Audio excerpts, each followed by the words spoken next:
Hallelujah. Praise the name of the Lord Jesus Christ. It's Monday morning here in Houston, Texas. April 21st, 2025. Praise God for a new day. It's another day to serve the Lord Jesus Christ, King of Kings and Lord of Lords. Salamat, Lord, sa iyong kabutihan. Ikaw ang Diyos na puno ng kaawaan. Oh, hallelujah. You are good at all times. Thank you, Jesus. Kami ay nandito na naman upang ikaw ay aming pasalamatan, upang ikaw ay aming sambahin, upang ikaw, Panginoon sa Kristo, ay aming itaas. Oh, hallelujah. God is good all the time, and all the time, God is good. Yes, Lord Jesus. Salamat. It's Monday morning. Oh, hallelujah. Hallelujah. Ang batayan ng ating pananampalataya kay Panginoon Jesucristo, John 3:16. For God so loved the world that He gave His only begotten Son, that whosoever believe in Him will not perish but have everlasting life. Oh, hallelujah, Jesus. God is good all the time, and all the time, God is good. Thank you, Lord. Ayan. I-move natin to sa trash. Move the trash. Okay.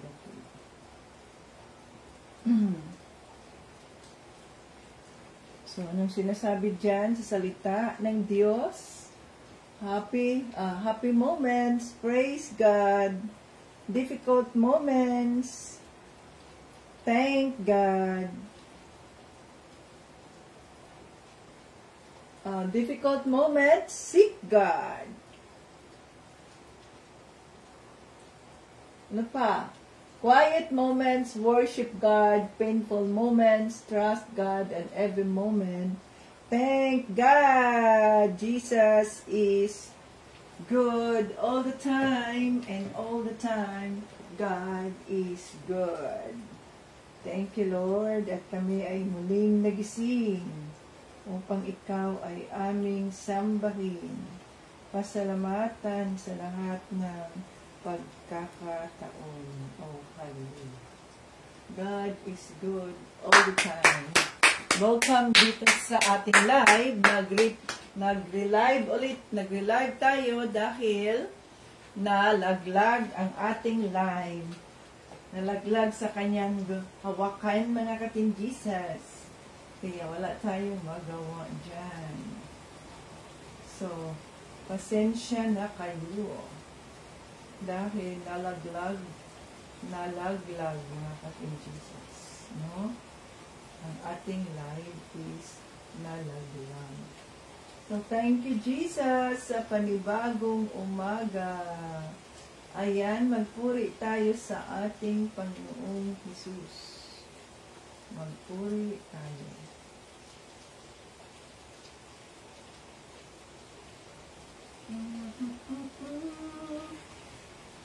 Okay. So, magpuri tayo, mga kating Jesus.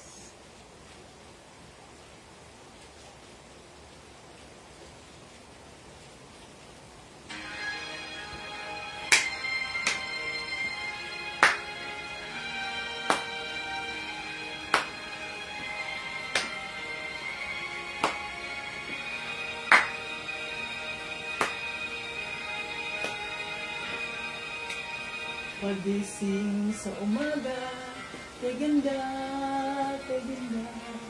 kay ganda ng mundong ginawa niya. Ngayon ko lang nakita ang ganda ng mundo. Sa Salamat sa Diyos at ako'y binago.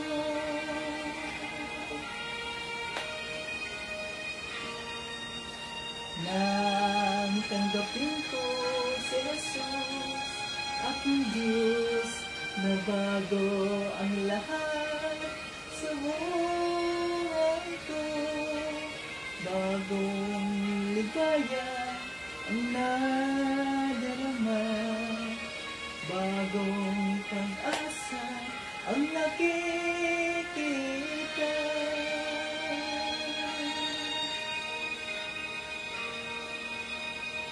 Lahat ay aking ibibigay pati aking buhay upang purihin siya.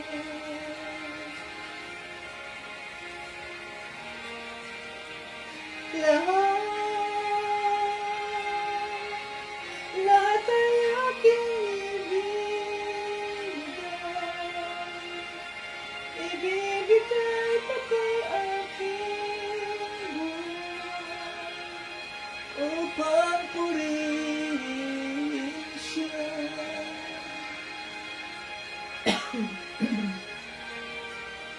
Yes, Father God. Oh, hallelujah. Nag-uumapaw ang aking saya, pagmamahal niya ang nadarama, kay ganda ng buhay na nasa kanya. Purihin ang Diyos, purihin si Jesus.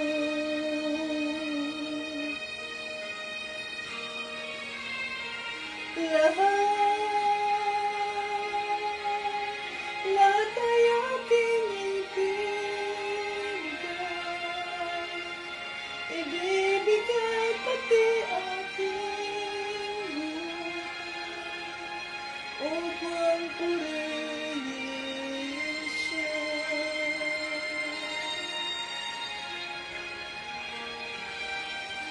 Lahat ay aking ibibigay pati aking buhay upang purihin siya.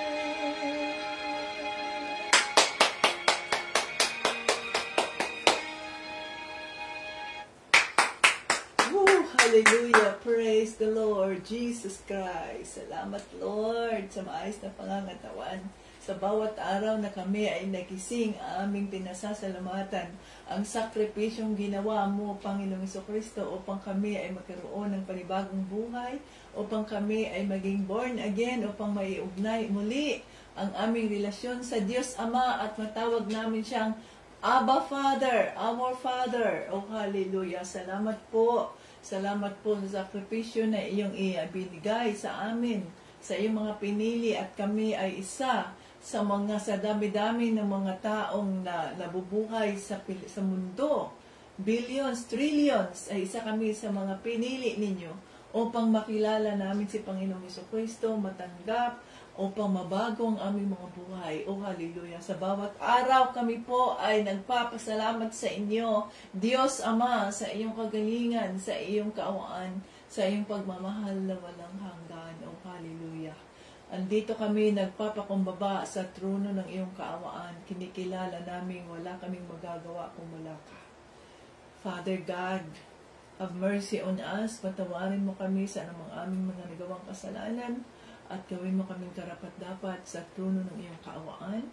At amin ding pinagdarasal at aming nirelease, nilabas ang aming mga pagpapatawad sa mga taong nagkasala sa aming Panginoon Jesus. Oh, hallelujah!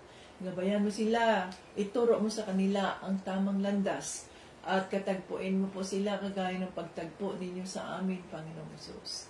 We welcome your Holy Spirit in our midst. Ang sabi mo, Panginoon Diyos, sa mga salita, 2 or 3 gathered in your name, you are in our midst. So kami ay naniniwala na nandito ka sa aming kalagitnaan. Holy Spirit, welcome in this place. Let's welcome the Holy Spirit. Come, Holy Spirit, I need you now. I need your anointing, come in your power.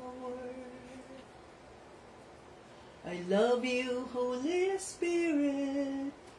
You captivated my soul, and every day I learn to love you more. Come, Holy Spirit, I need you now. I need your anointing, come in your power. I love you, Holy Spirit. You captivated my soul, and every day I learn to love you more. I'm reaching for your heart. You hold my life in your hands, drawing me closer to you. I feel your power and Lord, nothing compares to this place, where I could see you face to face. I worship you in spirit and in truth. I'm reaching for your heart. You hold my life in your hands, drawing me closer to you. I feel your power and Lord, nothing compares to this place, where I could see you face to face. I worship you in spirit and in truth. We worship you in spirit and in truth. Oh, hallelujah, Father God, in the name of Jesus. Sinasamba ka namin sa Espiritu at sa katotohanan. Mangusap po kayo sa oras na ito. Buksan mo ang aming mga isipan, ang aming mga puso, upang maintindihan namin ang mensaheng nais mong iparating sa araw na ito. Gabayan mo ang bawat isa at tinideklara namin na ang live na ito ay holy, sanctified by the blood of Jesus. Oh, hallelujah! Itago mo po ang iyong lingkod, Panginoong Kristo, sa iyong krus, na hindi ako ang makikita, ako na yung makikita ay ang iyong kaawaan, ang iyong pagmamahal, ang iyong kabutihan, ang pangunawa na walang hanggan. Lahat ng ito ay aming hinihiling sa pangalan ni Jesus at ng banal na Espiritu, at lahat ng papuri at parangal ay binabalik namin sa Diyos Ama. Amen! Hallelujah! Welcome dito sa ating live. Ngayon ay April 21, 2025. It is my spiritual birthday. Actually 22 yata 'yon, kaya lang birthday ng ating si Baby Eugene. Bukas 22 siya, kaya gawin kong 21 ang aking spiritual birthday. That was 1992 na ako ay kinatagpo ng ating Panginoong Jesucristo. Ayan ay 17 years old pa lang ako. Praise the Lord Jesus Christ sa kanyang kabutihan, at ako ay nandito pa rin sa dami ng mga pagsubok na nangyari sa buhay ko. Ako ay nakatayo pa rin sa kawaan ng ating Panginoong Jesucristo.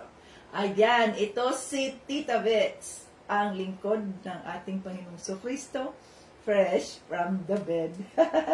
Nag-ulit-ulit tayo sa ating live dahil ito ay nalaglag. Nalaglag is real. Pero okay lang yan. God is good all the time. And all the time, God is good man, mga kapatid Jesus. Kaya, let us praise the Lord for everything. For He is good at all times. No, good ang Diyos at all times, mga kapatid Jesus. Kaya, pasalamatan natin ang Diyos sa lahat ng pagkakataon. And let us be patient. Let us be patient, okay? Dali lang. Be patient, be patient. Okay. Dito na tayo. So, ako ay, nag-order kasi ako ng ring ng Siginoon ay di na kailangan ako ng maraming mga ilaw na nilalagay sa aking likod. Kaya, ito na ngayon ang ating live. So, kahapon, hindi pala kahapon, last Saturday. Kaya lang, madilim siya sa akin. Hindi ko nababasa. Basa. Yan na muna. Ay, kakailangan kong basahin. At hindi ko nababasa ang salita ng Diyos. Okay. Sana tayo. Tayo ay nasa Galatians. Meron na ba kayong mga memory verses dyan sa Galatians? So, dito tayo, last Saturday, ay tinuruan tayo ng Diyos tungkol kay Sarah at saka kay Hagar, di ba?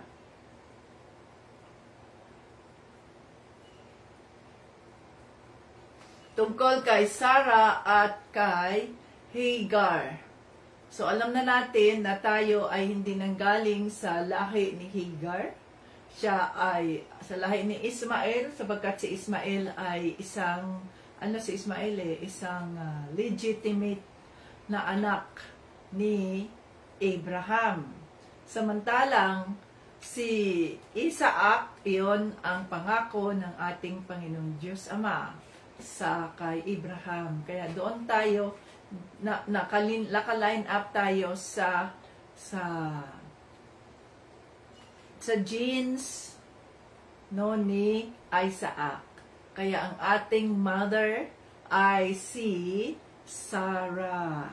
Si Sarah, the mother of all nations. Ang ating father ay si Abraham, the father of all nations. Okay? So doon tayo naka-line up sa kanya, mga ka-Team Jesus.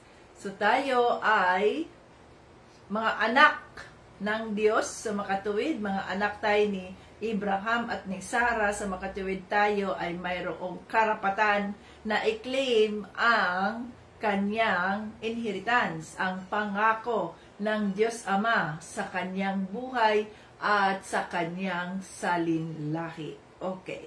So dito tayo, ang ating kalayaan kay Kristo, ito ay nasa Galatians 5 chapter 1 to madilim Israel. Chapter 1 to mag-ano na lang ako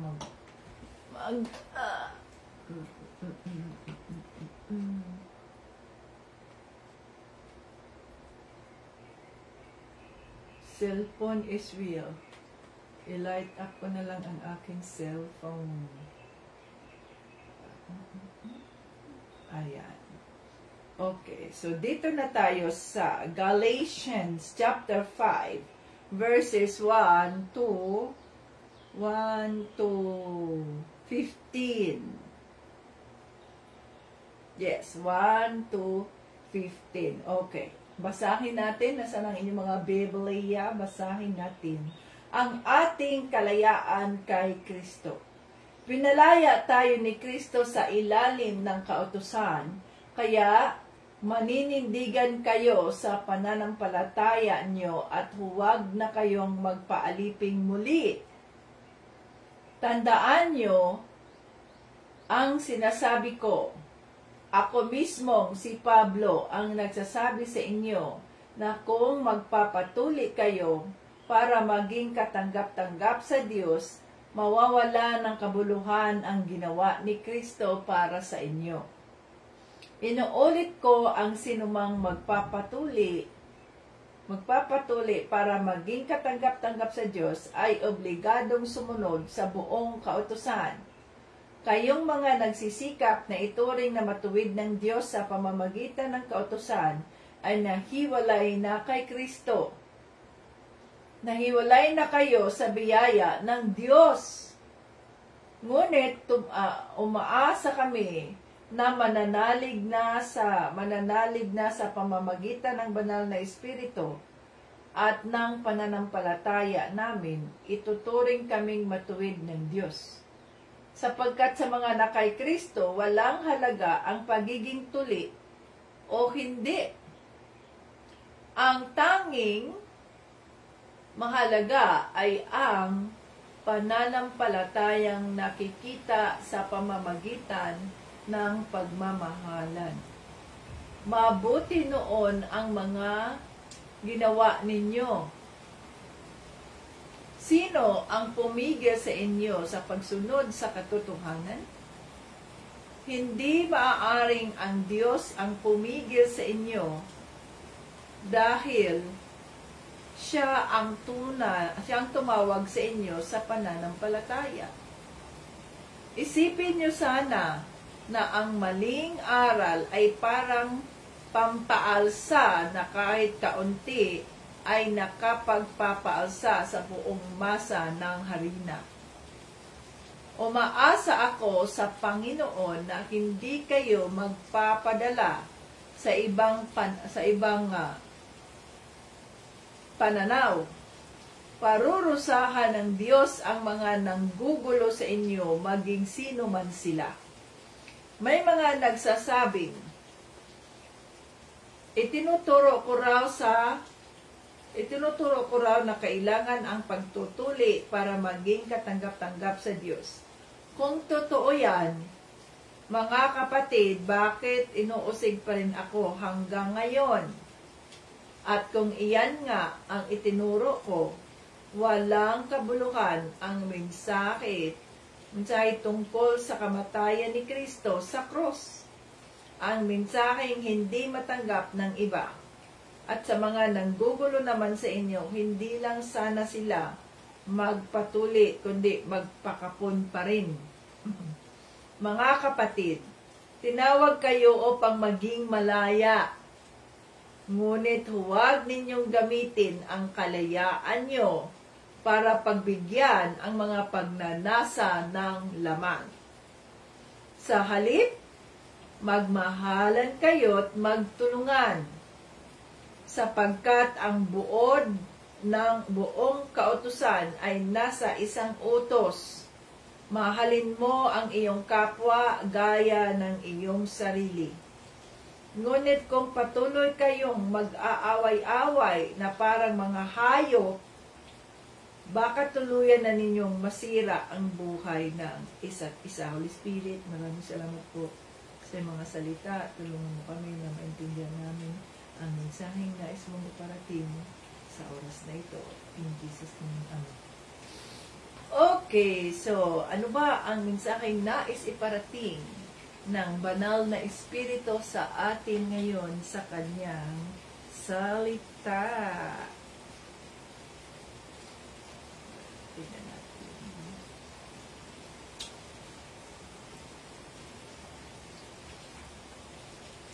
So, alam na natin na nang si Panginoon, kaya nga 'di ba sinelebrate ng daigdig ngayon lahat ng buong mundo ng mga Kristiyano ang tungkol sa pagkamatay at muling pagkabuhay ni Panginoong Jesucristo. Ang sabi ko nga sa Holy Spirit, bakit nagkakaroon ako ng pagdadalawang isip kung si Panginoong Jesucristo ba talaga ay namatay sa araw ng Biyernes? So, nilid ako ng Holy Spirit doon sa Google, ni-research ko, ganito, i-research mo, ganyan, kung Friday ba. At ipinaliwanag doon na sa Israel, nangyari ang pagkamatay ni Jesus sa buwan ng Nisan. Yun ang pangalan ng buwan na yun, Nisan. Okay? At sila ay mag-celebrate ng dalawang Sabbath o kaya holidays. Yun, ang una ay ang Passover meal at yung pangkalahatan doon ay ang Feast of the Unleavened Bread. So sa Israel o sa Israel, ang holidays o kaya sabihin nating rest day o kaya Sabbath day ay hindi lamang nangyayari sa Sabado. Kasi ang akala natin pag Sabbath, Sabado yun. Kaya ngayon ang pinagbabatayan ng Seventh-day Adventist, yung Sabbath, Sabado. Sa Israel, sa mga Hudiyo, ang Sabbath ay nangangahulugang rest day, holiday, walang trabaho, walang mga opisina. Kaya dahil nga walang trabaho, dahil nga hindi bukas ang mga establishments, ang mga opisina, sapagkat ito ay Sabbath o holiday, kaya pinaghahandaan nila yung darating na Sabbath. Yung darating anong tawag nun? Ang first na celebration is called the Passover meal. Okay? So, Sabbath ang tawag sa kanila noon. Hindi lang ang Sabbath ay yung rest day on the seventh day. Hindi. Ang holidays at ang Sabbath ay pareho. Kahit na anong araw, pag nakatuon ang araw na yan, halimbawa, Lunes, pag nakatuon ang Lunes yan ang holiday, yan ang Sabbath, yan ang araw na kung saan mag-celebrate sila sa kalendaryo ng mga Jewish, nag-celebrate sila ng Passover meal. So, yung araw na yan ay itinuturing na Sabbath. Ngayon, ang issue doon ay kung Biyernes ba talaga ipinatay o kaya namatay si Panginoong Kristo. Ang sabi doon, hindi siya Biyernes namatay. Kasi ang huling araw na siya ay kumain, the Last Supper, ang tawag doon, ay hindi nangyari ng Biyernes. Ito ay nangyari ng Miyerkules ng gabi. Miyerkules ng gabi ang Last Supper ni Jesus kasama ang kanyang mga disipulo at hindi siya naka-join sa Feast of the Passover, the Passover meal. Bakit? Miyerkules ng gabi, yun ang huli niyang pagkain kasama ang mga disipulo na kung saan kumain sila ng natural, ordinaryong tinapay na sinabi nga niya, ito ang simbolo ng aking katawan at gawin ninyo ito bilang pag-aalala sa aking sakripisyo, yung kanyang katawan. Ang bino naman o wine, ito ang simbolo ng aking dugo. Gawin ninyo ito upang sa ganoon bilang pag-alala sa aking sakripisyo. Ganon ang ginawa. Ang gagawin natin ay ang pag-celebrate sa bread and wine to remind us of the sacrificial offering of Jesus, hindi yung pagpapako ulit sa krus ng mga taong nandiyan sa mundo. Wala, hindi yung sinabi ni Panginoong Kristo. Ulit-ulitin ninyo ang sakripisyo ko sa krus. No, hindi niya sinabi yon. Ang sinabi niya, gawin ninyo ang pag-celebrate sa tinapay at sa bino. Hindi lang tinapay na kumakain tayo pero walang bino. Hindi yun kompleto. Okay? So, Wednesday evening siya, muling last niyang kain, supper, with the disciples. Na kung saan doon din siya binitray pinagtaksilan ni Judas. Okay? Dahil kinabukasan, madaling araw, sa gabi na yon, ay doon siya hinuli ng mga Romano. At kinabukasan, madaling araw, doon ay tinakwil siya ni Pedro ng 3 beses na sinabing, no, di ko yan kilala. Tumunog ang manok, di ba? Unang pagsisinungaling ni Pablo. Sunod na naman kung saan siya pumunta. Ito, kasama ni Jesus. No, hindi ko yan kilala. Anong pinagsasabi mo dyan? Babae ka. Tumunog na naman ang manok. Tugtugaw! Kasi madaling araw. Yan ay araw ng Wibes. sa makatuwid, si Panginoong Jesucristo ay hindi namatay ng Biyernes, siya namatay ng Huwebes, ayon doon sa kalendaryo ng mga Hudyo. Itong celebration ng Easter ay gawa-gawa yan ng mga Romano na inignay nila sa sacrificial offering o crucifixion of Jesus. O see, that is the truth. So, yan. Huwebes siya namatay. Kasi kinabukasan is the celebration of the Passover meal, which is a Sabbath to the Jews. O see? Ang sabi doon sa Mateo, Mark, Luke, John, namatay si Jesus on the eve of Sabbath. Which means, namatay siya sa Huwebes dahil ang Passover meal, which is a holiday to them, a Passover meal or a Sabbath day or rest day to them, was Friday.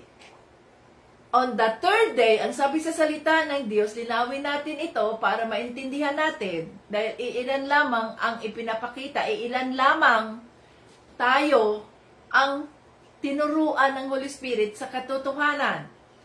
Ang sabi sa salita ng Diyos sa Mateo, Mark, Luke, John, on the third day, He was rose. Early morning, si Mary Magdalene ay pumunta doon sa kanyang puntod upang siya ay linisin in preparation of His burial.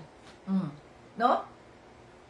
Pero pagpunta ni Mary Magdalene, wala na doon si Jesus. On the third day. Ngayon, kung Biyernes si Jesus namatay, Biyernes namatay, Sabado, Linggo, asan dyan ang third day? 2 days pa lang yan. It doesn't make sense. Pero yun ang tinanggap ng mundo. Yun ang tinanggap natin. No? On the third day, Jesus rose. Muling nabuhay si Panginoong Jesucristo sa makatuwid. Friday, tahimik ang mundo sapagkat holiday nga yan. No, walang pasok, walang trabaho, wala, sarado mga opisina. Friday, Saturday, Sunday. Yan ang tama. 3 araw. On the third day, Jesus rose again. O see? Mali ang ginagawa ng mundo sa celebration nila. At iyon ay hindi naman sinabi sa salita ng Diyos na ulit-ulitin ninyo ang ginawa ko, sakripisyo. Hindi niya sinabi. Ang sinabi niya, remember me on the bread and the wine. Do this in remembrance of me. O see? So, naintindihan natin? Excuse me. Naintindihan ba ninyo yun? Yan ay isang tradisyon na paulit-ulit from generation to generation ay ginagawa natin kagaya ngayon, kagaya dito sa Amerika, Easter. Easter at saka egg hunting, ang lalaki ng mga egg. What does it make sense? A resurrection na ginawa sa resurrection na nangyari kay Panginoong Jesucristo? No. It is a celebration of the pagans na mayroong egg si Esther. Yan ang katotohanan kung ang kalendaryo ng mga Hudyo ang ating susundin tungkol sa pagkamatay ni Panginoong Jesucristo. Hindi siya namatay ng Biyernes. Kasi 3 days man. Namatay siya. Kung namatay siya ng Biyernes, Sabado, Linggo, 2 araw lang siya. Ang sabi sa salita ng Diyos, on the third day after death, o on the third day. Huwebes, Biyernes, Sabado, Linggo. That is the truth na hindi ipinahayag ng mga pari. Gumagawa sila ng sarili nilang mga interpretation sa salita ng Diyos without the leading of the Holy Spirit. O ngayon, ang sabi dito sa salita ng Diyos, ang ating kalayaan kay Panginoong Jesucristo. Malaya na tayo. Hindi na tayo naaayon sa kautusan ng tao. Pero, pinagdadasal namin kagabi ni Tito Brian, ang mundo, yung mga kaibigan namin, mga pamilya nila, pamilya dito, mga pamilya ng mga kaibigan namin. Kasi nandoon sa Facebook, ang daming ng mga Happy Easter, mga ganyan, may mga egg pa. Oh. They are deceived by the enemy. Sapagkat hindi man sinabi ni Panginoong Jesucristo, it's only man, ang tao lamang ang gumawa ng ganoong celebration, di ba? Anong sabi ni Pablo? Ano bang nangyayari sa inyo? Ang dami ninyong mga celebration. May celebration kayo, may araw ng celebration, may mga buwan, may mga taon, mga celebrations ninyo. O see? So, ipinapaliwanag ng banal na Espiritu na ang ating bigyang pansin as remembrance of the sacrificial offering of Jesus is the communion, the bread and the wine. Pero kung kayo ay nag-communion kayo, na hindi kayo uminom ng dugo, ang pari lang ang uminom ng dugo o ng wine, something is wrong with that. Hindi lang siya dapat, yung nandoon sa pulpito, hindi lang siya dapat ang uminom sa bino. Dapat tayong lahat, ang lahat ng mga nandoon sa congregation na yan, na sumasama sa fellowship na yan, do this in remembrance of me. Pag kinain natin ang bread, iniisip natin, Lord Jesus, salamat po sa iyong sakripisyo, ang iyong katawan na binayubay sa Kalbaryo, ang iyong katawan na kung saan 40 lashes ang naranasan, tumalsik pa ang laman, ang dugo, ang iyong katawan na tinusok dito ng Romano upang malaman kung buhay pa ba ito, ang iyong katawan yung cross ay natamaan ng cross o ng pako, ayan, pati ang paa. Ito ang katawan mo. Yun ang sabi sa banal na sa Word of God. Remember me in my body and in my blood. So kung hindi tayo umiinom ng wine or ng grape juice or representing the blood of Jesus, hindi kumpleto ang ating fellowship with the Holy Spirit sapagkat kulang man tayo ng dugo. Remember, there is power in the blood of Jesus. Yung blood ni Jesus, yun ang nagpalinis sa ating mga kasalanan. Shed by the blood of Jesus, and therefore we are already been cleansed. Nalinis tayo. Hindi kung ang kinakain natin sa communion ay yung ostias lang, wala ang bino, hindi kumpleto ang ating communion, ang ating fellowship in remembrance of me. Kasi ostias lang ang pinakain sa atin, wala ang bino. Something is wrong. Naintindihan ninyo yun? Ipinapaliwanag ng banal na Espiritu ang katotohanan. Ipinapaliwanag niya. Naintindihan ninyo yun? Nakuha ba ninyo yung ideya na yun? Hindi ako gumagawa-gawa ng kwento. It is the Holy Spirit who is directing me. Read this, analyze this, I'll give you the wisdom. Kaya pinaliwanag sa akin ng Holy Spirit. Ginawa ko yung kahapon. Nagkaroon ako ng reflection, nagbasa ako, Lord, Holy Spirit, gabayan mo ako. At yun ang sinabi ng Holy Spirit sa akin. Ituro mo ang tama. Why are we celebrating this? Wala naman yun sa Biblia na i-celebrate ninyo ang aking ang paulit-ulit ko nga, i-celebrate ninyo yun. It did not say that. Ang sinabi sa Biblia, remember me, you celebrate the bread and the wine as a remembrance of me. O, remembrance of Jesus. Yun ang i-celebrate natin. The bread and the wine as a celebration, as a remembrance of the sacrificial offering of Jesus. Hindi yung Easter egg, hindi yung mga pinitin siya at kung ano-ano pa. Kita nyo yung karunungan ng banal na Espiritu? At sinabi niya dito, mga ka-Team Jesus, sinabi niya dito, ito yung mensahe na nais niyang iparating. Dali lang. Natin ng background music.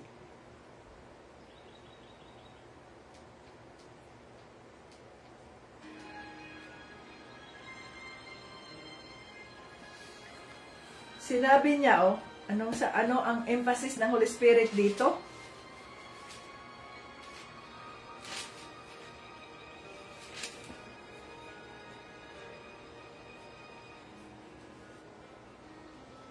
Nasa Galatians 5, verse, mahangin, mainit na eh. Verse 13. Mga kapatid, tinawag kayong mga maging malaya.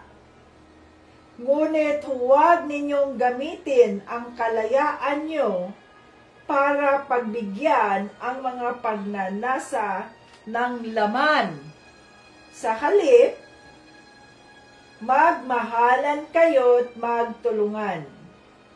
Sapagkat ang buod ng buong kautusan ay nasa isang utos. Mahalin mo ang iyong kapwa gaya ng iyong sarili. No? Yan ay nasa Galatians 5:13 to 14. So, ang sabi dito, malaya na tayo mga ka-Team Jesus. So, balit, huwag nating abusuhin ang kalayaan na yan. Huwag nating gamitin ang kalayaan na yan para pagbigyan ang mga pagnanasa ng ating laman. Na ibig sabihin nun, huwag nating abusuhin ang biyaya ng Diyos. Tayo ay malaya na, di ba? Pinalaya na tayo ng ating Panginoong Jesucristo sa pamamagitan ng kanyang pagsakripisyo sa cross, di ba? Pinalaya na tayo. So dahil pinalaya na tayo, hindi nangangahulugan na abusuhin natin o gamitin natin itong kalayaan na ito upang masunod yung ating gusto ng ating laman. Kasi iisipin natin, malaya na ako, yes, I am free from the law of man. Pwede ko nang gawin kung ano man ang gusto kong gawin. Hindi yun. Mga ka-Team Jesus, hindi yun. Baka ma-misinterpret ninyo yun. I am free. Pwede ko nang gawin kung anong gusto ko. Halimbawa, siya malaya na nakakita siya ng sexy, nakakita sa binyag, gusto ko ang babaeng yan. Malaya na ako eh. Hindi na ako ayon sa batas, thou shalt not rape o murder. Gusto kong patayin yung ano papatayin ko. Hindi yun. Hindi ganun yun. Ang kalayaan nakasama si Panginoong Jesucristo. Ang kalayaan nakasama si Panginoong Jesucristo ay pigilan ang ating mga laman. Hindi yung sabihin mo, malaya na ako, so pwede ko nang gawin ang anong gusto ko. Ay, magpatokso ako, ay gawin ko lang to. Anyway, malaya na ako at nandoon naman ang kaawaan ng Diyos sa akin. Nandoon naman palagi ang kaawaan ng Diyos sa akin. Nandoon naman palagi. Patatawarin naman niya ako kahit na ako'y nagkamali. No! Hindi natin dapat abusuhin ang kaawaan ng Diyos Ama, kundi ito dapat ay ating gamitin, ating alagaan, magmahalan tayo sa isa't isa, ang sabi diyan, sapagkat ang summary ng bagong kautusan ay una nga, di ba, mahalin mo ang Diyos higit kanino man, at mahalin mo ang iyong kapwa kagaya ng pagmamahal mo sa sarili mo.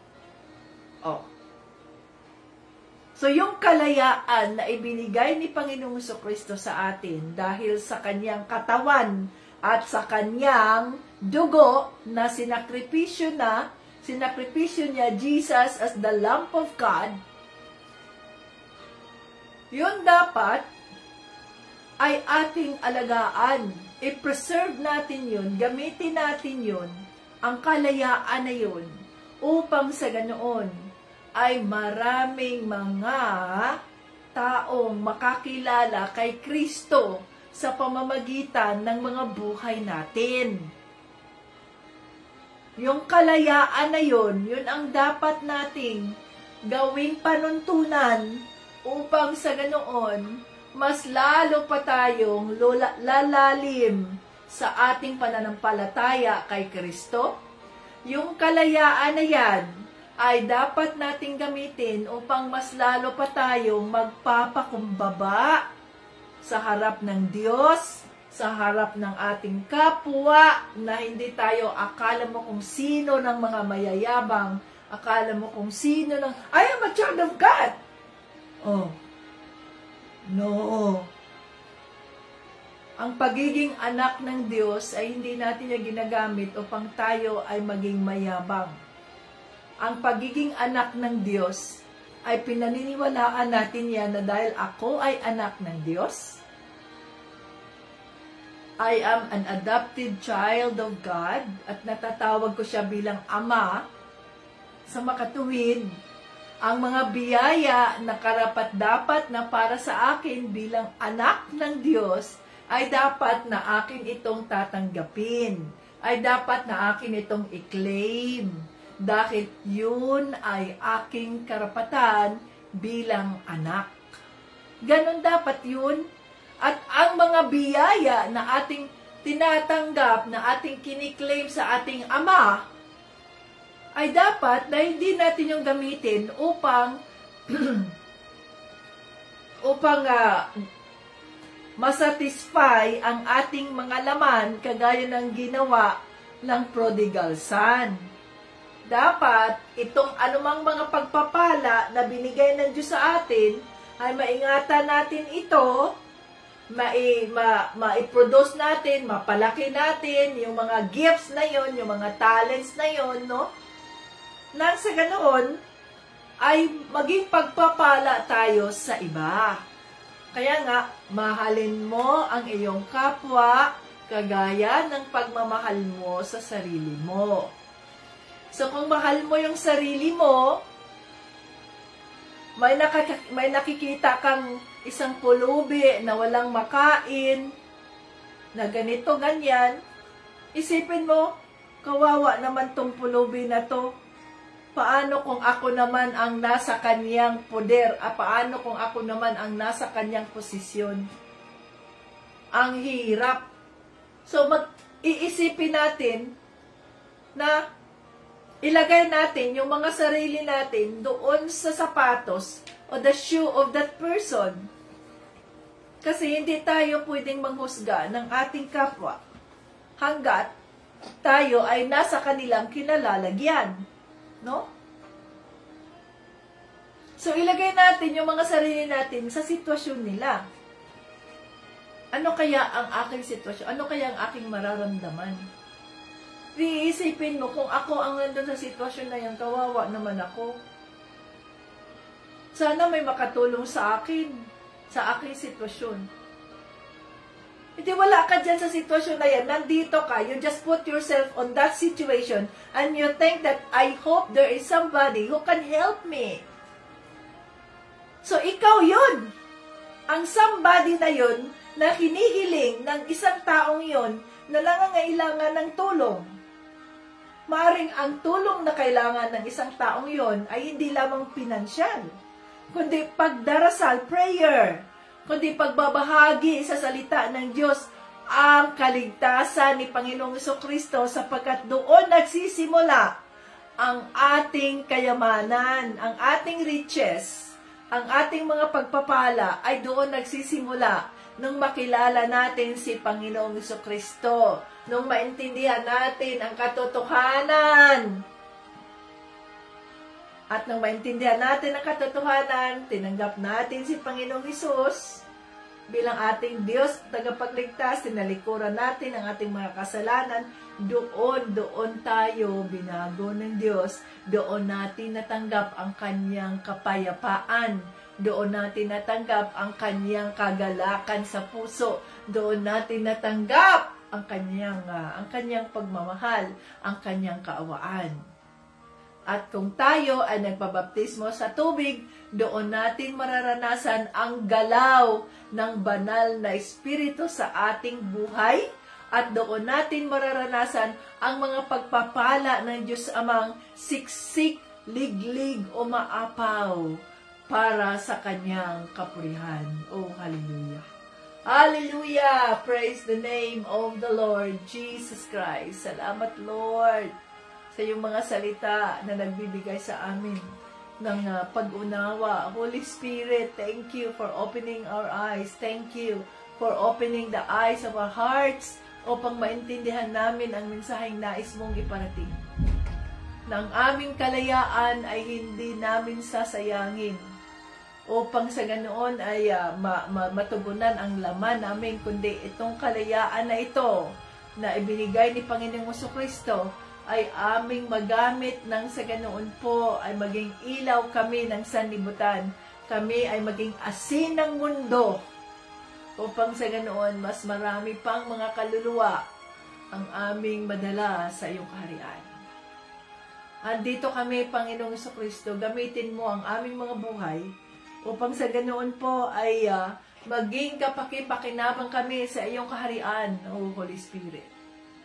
Holy Spirit, thank you for opening our eyes. Na hindi kami sumasabay sa selebrasyon ng mundo, kundi ang aming susundin ay kung ano po ang kautusan na nakalagay sa iyong mga salita. We are celebrating the bread and the wine bilang pag-aalala namin sa sakripisyong ginawa ni Panginoong Jesucristo sa cross. Oh, hallelujah. Thank you, Jesus. Thank you sa iyong kabutihan, Lord Jesus. You are worthy of everything. King of Kings and Lord of Lords. Salamat po. Patatagin mo ang mga pananampalataya ng bawat isang nandito. Dalhin mo ang iyong mensahe sa saan mang sulok ng daigdig at kung sino man ang nangangailangan nito. Mangusap ka, Banal na Espiritu, sa bawat isang makakarinig sa live na ito, sa broadcast na ito. At buksan mo ang kanilang mga isipan upang maintindihan nila ang halaga ng pagkamatay mo, Panginoong Jesucristo, at ng iyong muling pagkabuhay para sa aming kaligtasan. O hallelujah. You have conquered the death, Lord Jesus, and you are victorious. You are our victor. Therefore, we are also victorious because our God is a victor. Oh, hallelujah. Hallelujah. Lord, gawin mo kaming matagumpay. Gawin mo rin kaming victorious sa anumang mga bato, sa anumang mga digmaan, sa anumang mga pagsubok na aming ginagawa, na aming kinakaharap ngayon. Sapagkat ikaw ang aming Diyos na pinaniniwalaan at ang aming Diyos ay hindi na natiling patay, kundi ito ay muling nabuhay upang ipakita sa daigdig na siya lamang ang Diyos na karapat-dapat at walang iba. Ginoong Jesucristo, Jesus Christ, reign over the world, reign over the Philippines, reign over America, reign over all the earth. Oh, hallelujah. In Jesus' name we pray. All glory and honor belongs to God alone. Amen! Hallelujah! Praise the Lord! Ayan, mga ka-Team Jesus, naintindihan na natin yun. Bakit ang mundo ay nag-celebrate ng Easter Holy Week daw? Bakit? Linggo, buwan-buwan at taon-taon. Sapagkat yun ay para sa mundo, paaalala yun ng mundo. Pero kung tayo ay mga anak na ni Kristo, ang ating sineselebrate, mga ka-Team Jesus, ay ang celebration of the bread and the wine. Kaya bukas, mga ka-Team Jesus, ay magkaroon tayo ng, as the Holy Spirit leads, magkaroon tayo ng communion dito sa fellowship natin. Magkaroon tayo ng communion. So sa bawat buwan ay mag-communion tayo, mga ka-Team Jesus, mag-communion tayo. Kaya lang ay hindi tayo nakapag-umpisa. Ito lang dito ngayon lang naman nag-reveal ang Holy Spirit na magkaroon kayo ng communion. Dati ay tinanong ko na yan, that was last January. Paano yun, Lord, na ang maintindihan ng mga viewers o kaya ng mga tagasunod mo ang tungkol sa bread and the wine? Paano nila yan maintindihan? Ang sabi ng Holy Spirit, darating tayo dyan. Kaya ako'y naghintay, yes, Holy Spirit, dahil ako'y alipin lamang, no? I am a servant leader.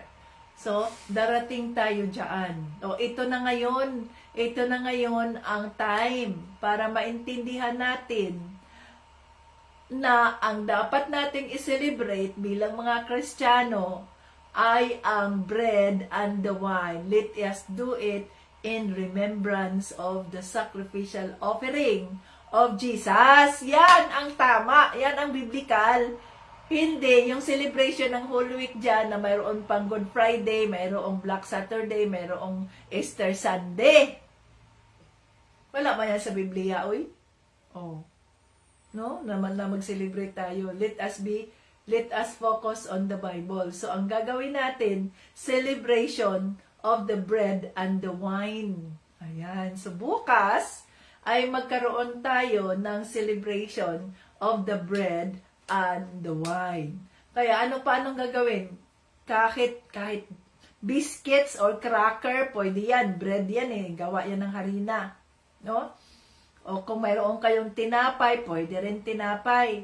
Ang inyong mga pamilya dyan, kung naintindihan na nila ang pakahulugan ng celebration of the bread and the wine, pwede silang mag-join sa atin, kasama ninyo. Pero yung mga bata na hindi pa nila naintindihan kung ano ang tinapay at ano ang bread, ano ang juice, huwag ninyo silang pakainin.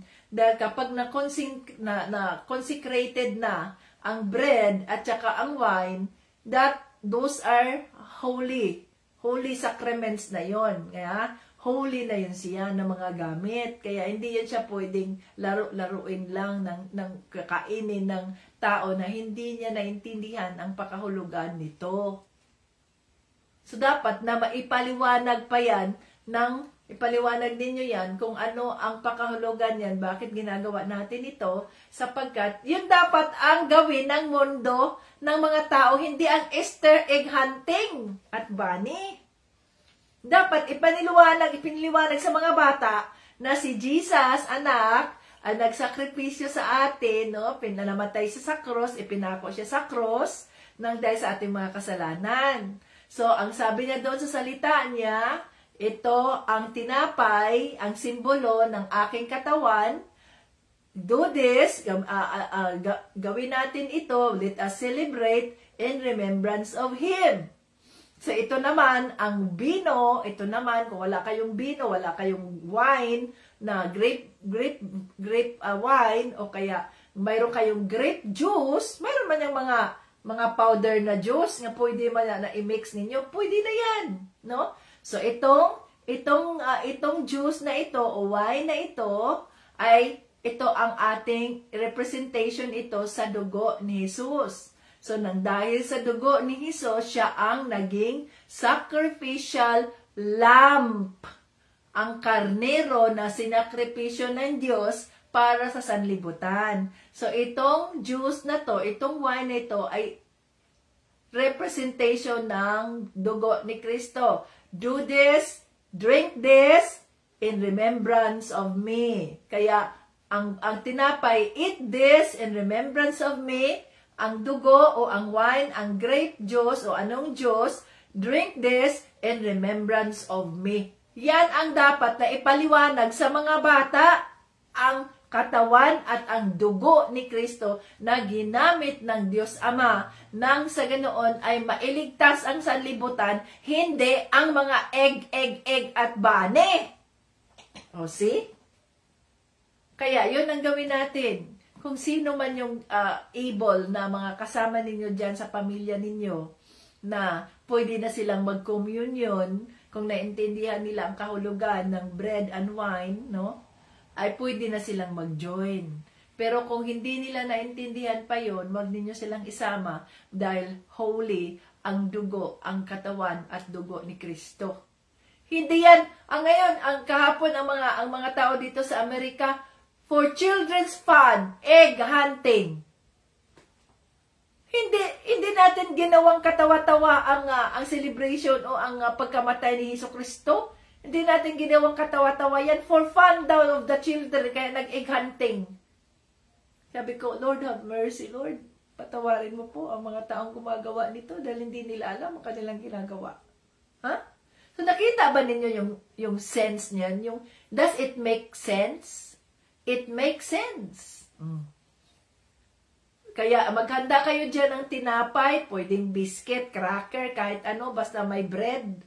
Tapos, wine, mag-mix kayo ng powder na grape powder, juice, no? Basta may juice kayo to represent the blood of Jesus. At yan ay magkaroon tayo ng celebration of the body and the blood of Jesus in remembrance of His sacrificial offering. Yan dapat ang ating alalahanin, hindi yung manando na nasa cross pa rin, kasi ang cross, sumpa, yan ang cross eh. Pag nakakita tayo ng cross, ay naalala natin, I am a sinner, sinumpa ako. Na, diba? Kasi nga, pag ipinako ka sa cross, ibig sabihin nun, you are a sinner, you are a curse. Makasalanan ka eh, kaya nga pinako ka sa cross. Oh, diba? Ganon yun dapat, mga ka-Team Jesus. Kaya i-prepare natin ang ating mga sarili for the communion bukas, at sa ganon ay maging karapat-dapat tayo as the Holy Spirit leads and the Lord willing. Hanggang sa muli, huwag ninyong kalimutan, ang sacrificial offering natin ay para kay Brother Eric. Kaya magbahagi na tayo ng ating sacrificial offering at ang ating Panginoong Jesucristo na ang bahala na magpuno ng inyong mga pangangailangan, magbigay sa inyo ng mga pagpapalang siksik, liglig o maapaw. Hallelujah. In Jesus' name. Hanggang sa muli. Jesus loves us. Okay, bye-bye.